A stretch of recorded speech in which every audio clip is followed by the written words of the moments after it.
ज्योति सिंह, पवन सिंह दोनों ही एक दूसरे के खिलाफ चुनाव लड़ने वाले हैं। जहां तक ये खबरें आ ही रही थी कि इसी बीच को और खबर आ गई कि ज्योति सिंह और पवन सिंह के खिलाफ कुछ भी नहीं बोल सकती हैं। शायद एक कोई लीगल नोटिस जारी हुई। सबसे पहले तो वीडियो को लाइक करें और चैनल को सब्सक्राइब करना बिल्कुल ना भूलें।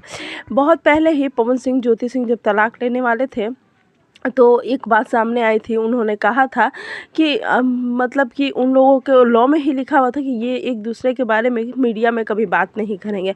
ज्योति ने 1-2 बार किया भी, पवन ने कभी नहीं किया। लेकिन अब माहौल ये हो गया है कि दोनों एक दूसरे के खिलाफ ही चुनाव लड़ रहे हैं। तो क्या पवन सिंह जी ज्योति के खिलाफ कोई एक्शन लेंगे? वैसे भी ज्योति सिंह से एक रिपोर्टर ने जो फ़ोटो वाली बात पूछी तो ज्योति ने कहा कि उन्होंने तो मेरा नाम लेके नहीं कहा, तो आप लोग कैसे कह सकते हैं कि वो मेरे लिए ही कहा है। वैसे सोशल मीडिया है, यहाँ पे बातें होती रहती हैं और बातें होने से क्या मेरी और उनका रिश्ता ख़त्म हो जाता है? तो आपको क्या लगता है, ज्योति सिंह ने ये सब चुनाव जीतने के लिए किया? कमेंट में ज़रूर बताएं।